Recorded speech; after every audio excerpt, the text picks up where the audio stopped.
They walked for 2 days until they reached the other side of the valley. They crossed a lake, then a river, and finally reached the Zephyr Mountains.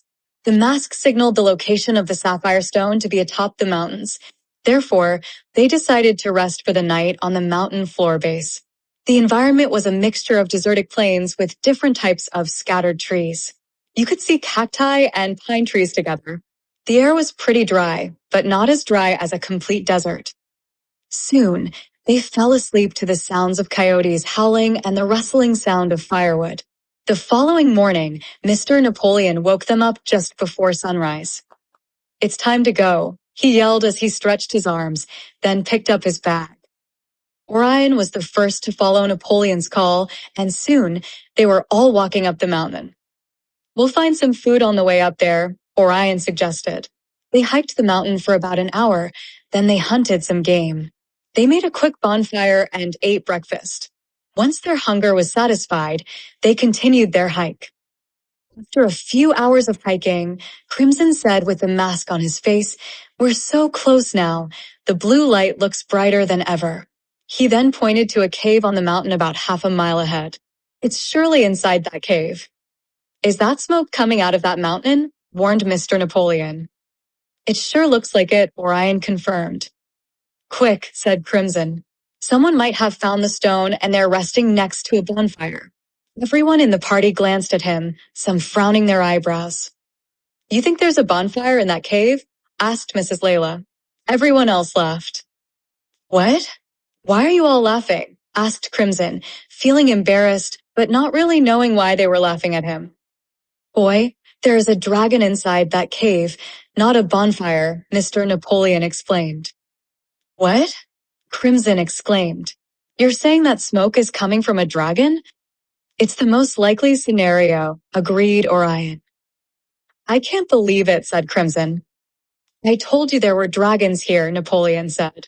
"Are you sure the sapphire stone is inside that cave?" "Let me see that," he said as he grabbed the mask from Crimson's hands. He then put the mask on his face and sighed. "It sure is there, where the dragon is. What are we to do, mighty Orion?"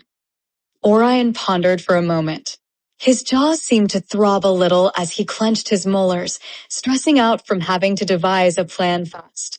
"We need to devise a plan to draw this magnificent creature out of the cave," he finally said.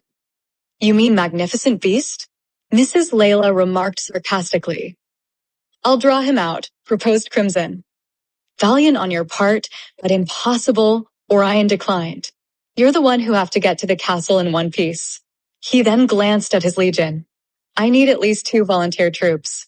I will not force anyone to do it. If nobody volunteers, it is understandable, and I will execute this mission myself." To everyone's surprise, all the troops in Orion's legion raised their hands to volunteer.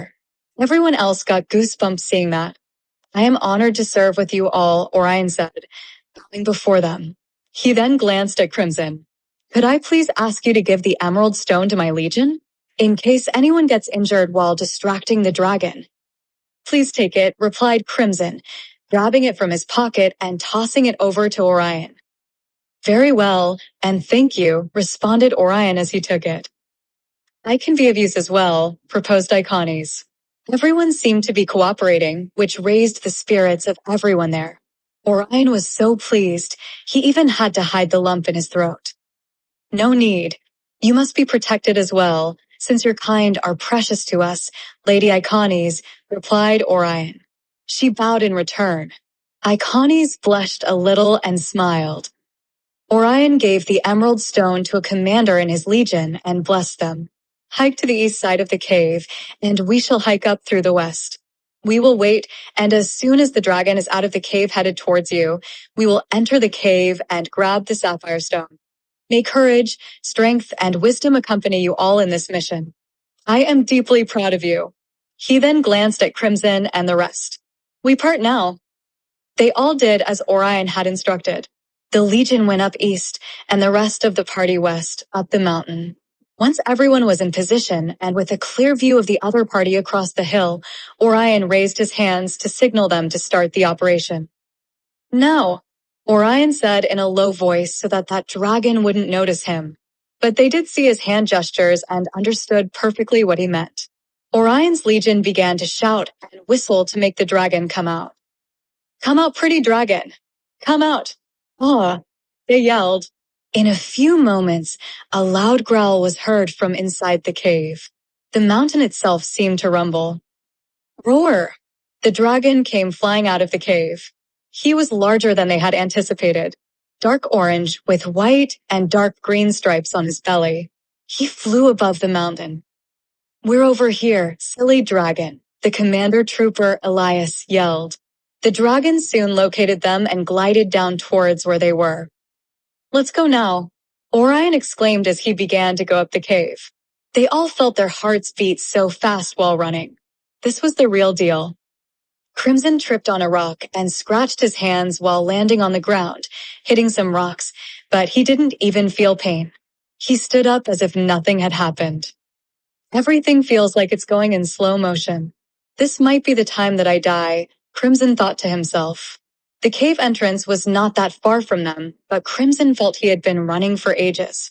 He was so scared. He ran so fast that he was the first one to reach the cave. Once inside, he went to the corner of the cave to hide. He had even forgotten why he was there for a second or two. Where is it? Orion yelled, looking at Crimson. Crimson's eyes, while looking back at Orion, seemed lost. Where is it, Crimson? Orion asked again. We need to get out of here fast. Crimson gulped down. He started sweating more, his hands trembling while trying to make sense of it all.